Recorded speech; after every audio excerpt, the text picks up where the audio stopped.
Welcome home. We are WNST. Towson, Baltimore. Baltimore Positive. We are AM 1570. Hoping you're setting a spot on the dial. We will have the Maryland Lottery Raven scratch-offs to give away when we convene yet again for our birthday, October 11th. We'll be eating pizza, eating crab cakes at Pizza John's in Essex. Our friends at Liberty Pure Solutions have sent us out this month for 26 oysters in 26 days, and we're appreciative of that.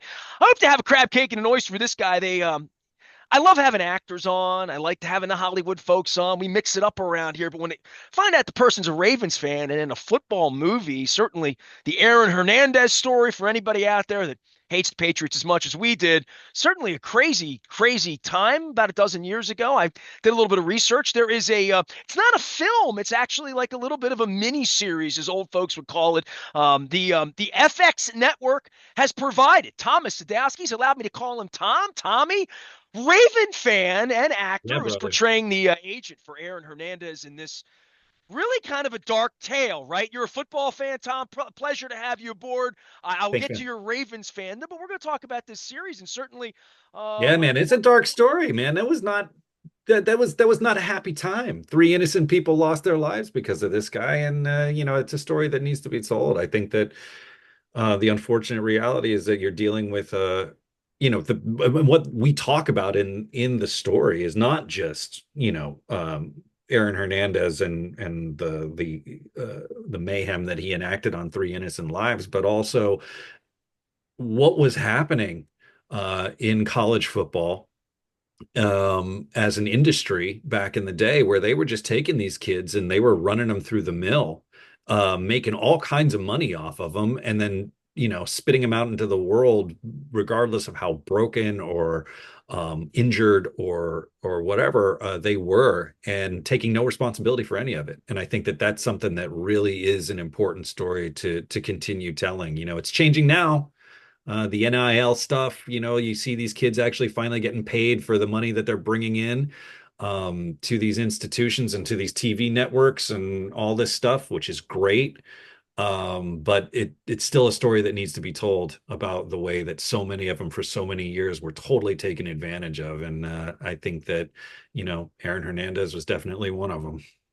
a 40-year media member. I covered Ray Rice here. I covered Ray Lewis here. I covered Jamal Lewis here. I've had all sorts of jurisprudence issues here in orange jumpsuits through the course of time that never seemed to affect anyone's fandom. Ray Rice situation here was 5 minutes. They honored him as a player of the game 9 months ago. So, fixing these broken young men is part of like what we sort of expect them to do. You can't quit on a 19-year-old until he becomes a murderer when he's a 25-year-old, right? Like it was an unbelievable story. And I look back and I realized he only played a couple of years. It feels like he Yeah, was in the league a while, and I really had to do a little bit of research. You play the role of his agent, right? yeah, Give yeah, me you've acted. I mean, so many films you've been in and on the stage. You were in some sort of Baltimore play early in your career as well. And I got to get to your Baltimore fandom, but when you take on this, it really is getting into the mindset as the agent of I'll cover for him. I'll cover for him. He's a little messed up, but he's my messed up. Yeah, even to the end when I Googled your character, Brian Murphy and agents or athletes first, saying, yep. well, he couldn't have killed himself at the end. I knew him really well. He couldn't have killed. I don't know. I don't know what to believe, but I was on the field with Aaron Hernandez when the Ravens beat them in that game, the last game he ever played in. I was down on the field, and I don't know. You never think murderers walk amongst you, but I've been in a million locker rooms with a million football players over the course of time, and it's a violent game. It's a violent game. That's true, and it's part and parcel of the reality of it. And yeah, I mean, listen, it's it's it's what makes this specific story so extraordinary. I think is that there's a lot of question marks over the course of the years in terms of like who we've decided to make heroes out of. I think of a certain quarterback in Pittsburgh, and some sort of shameful behavior that gentleman was involved in that we all just sort of swept under the rug. I think that it's it's understandable that we love being fans, but at a certain point, and you don't expect everybody to be a saint. It's impossible to expect people to be saints. But at what point do you draw the line and just say, like, guy, you know, you're a multi millionaire. You're playing a kid's game as a grown-up for a living, maybe you can like leave the fake gangster stuff behind. Like maybe it's time to just sort of put that down. You can be an intimidating presence on the football field without having to be a knucklehead off of the football field. It is possible. Many people have done it. Many people have done it very successfully. And also, the NFL as an institution probably needs to start looking into, and they are to at least to a certain extent, finally, taking a serious stance on ways that we can protect these men, so that they're given the best opportunity to not grow up into knuckleheads off the field, CTE and all of this horrible stuff that you're starting to understand about the way that it impacts people's ability to think, the way that it impacts people's ability to walk through the world. Um, some responsibility needs to be taken there by a multi-billion-dollar industry that makes its billions off of the backs of these guys who go out there and play. And listen, they're adults. They make their beds. They got to lie in it. I understand that. They're making the choice to go out and play. And we as a society also have some responsibility to say, like, yeah, but we don't want to watch these guys get killed out there, and we don't want to watch them get turned into vegetables. Like that, that's not what I'm a football fan for. I watch extraordinary athletes doing extraordinary things that I'll never be able to do. You know what I mean? Lamar Jackson does things on a daily basis that I could never do on my best day, no matter how many steroids you hit me up with. You know what I mean? And that is it's a joy to watch extraordinary athletes do things in an extraordinary way. And I don't want to watch that happen and then sacrifice the athlete down the line. That's not what I'm interested in. That's not why I'm a fan, Yeah, I mean, And I I've been doing sports radio 40 years. The morality play never seems to work. It works for a moment, but at the end of the day, it's, I'm wearing purple and, that's where it is. Thomas Sadoski's here. If you know him, actor, The Newsroom, Life in Pieces, and other things, he portrays Aaron Hernandez, the former Patriot murderer and champion, Agent Brian Murphy, an FX 10-episode limited series. It's called American Sports Story, Aaron Hernandez. It premieres on Tuesdays on FX and then on Hulu. Now they told me you're a Raven fan. I didn't even shave for you. Maybe we got baseball playoffs. If we get stuff happening, the Bills in town as we speak. This may run after that, but your Raven fandom. I've looked you up. You have a beautiful wife. You're from Connecticut. You're an actor. What's your Baltimore thing? Like, give me the Baltimore thing for you. In a previous life, I was married to a woman who was from Columbia, Maryland, and I spent a lot of time in Baltimore. I have family from Dundalk. Oh, whoa, whoa, whoa, whoa, Um, whoa, whoa. I'm only in one Hall of Fame. I'm in the Dundalk High School Hall of Fame. It's the only get Hall of out of Fame I'm here. ever going to be in. It's the only, like, literally the only one ever going to put me in. So That's when you incredible. you even pronounced it, I would have invited you to Costas tomorrow had I known crab cakes, oysters, were doing it all. Come on, brother. Like I just made crab cakes for my family the other night, man. I dumped Did you like make half a them bucket right of or did you Old make Bay them in there. wrong? I mean, which state are you in right now? I'm in New York. Yeah, we don't trust a crab cake out of Maryland. I wouldn't eat it. I'm sorry. No, If listen, it's I out of get it. I Maryland, I don't eat completely it. understand. It's like I wouldn't eat a buffalo wing outside of New York State. I totally get it. Well, this weekend we'll have buffalo wings on the grill. We'll have Josh Allen wings. We're going to do On it the all. grill. You got Well, buffalo wings on the grill? well, we got a tailgate going on because they're in Oh town this week, and man. their mafia is going to be diving off tables, and Lord knows. But how did you become a Raven fan? Just because you had a wife in Columbia, but like, were you Giants, Jets? Were you something else when you were No, a no, kid? no, no, no. Like, listen, I grew up like for a lot of my life. From until I was like 18 years old, I grew up in Texas, and I grew up in College Station, where Texas A&M University is, which meant that I was stuck somewhere in between the Oilers and the Cowboys fandom growing up, and I wanted nothing to do with any of them. The closest thing I could find to being a fan to a local sports team at the time was the Saints, but they were horrible back in the day.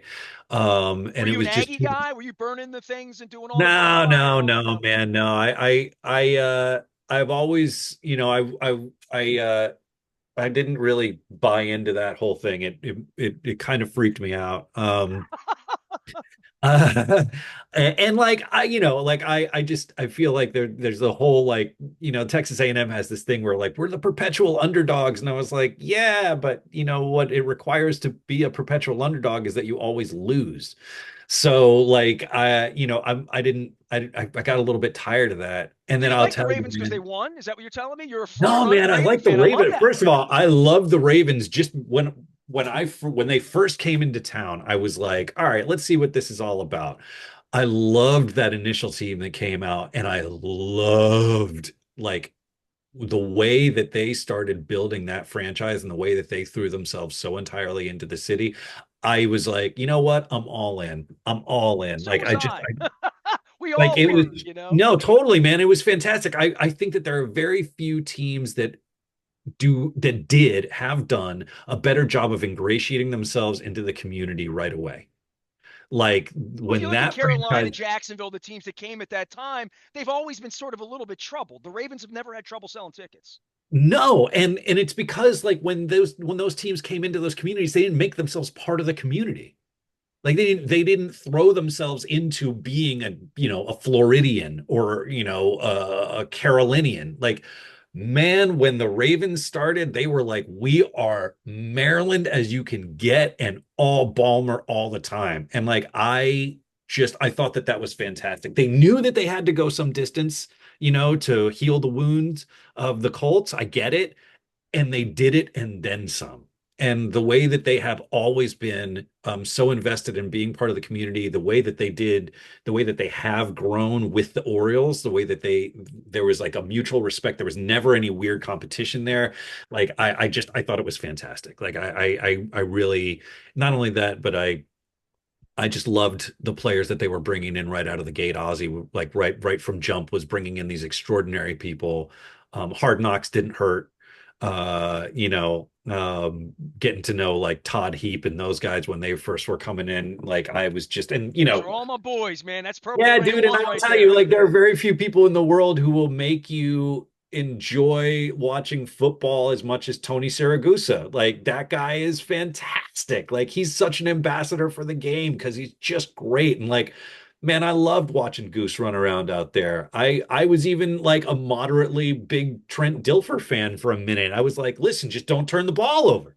That's all you 11 got and to 0 as the Ravens quarterback. There you go. do. He'll always be perfect. Tommy Sadoski's here. He's an actor. He is in this brand new series. He's sitting here and talk football and crab cakes and we do it all, especially Orioles this week. It's all big. Oh Give me man. a reason to watch the show. I mean, watch this crazy guy go crazy in the portrayal of it. By the way, I watched the trailer. Kid looks a lot like Aaron Hernandez. I mean, like I'm bought in on the believability, and it's hard to sell football. I go back to North Dallas 40 and semi tough and longest Yeah, yeah. yard. I mean, doing football or baseball, doing sports well is really hard to do.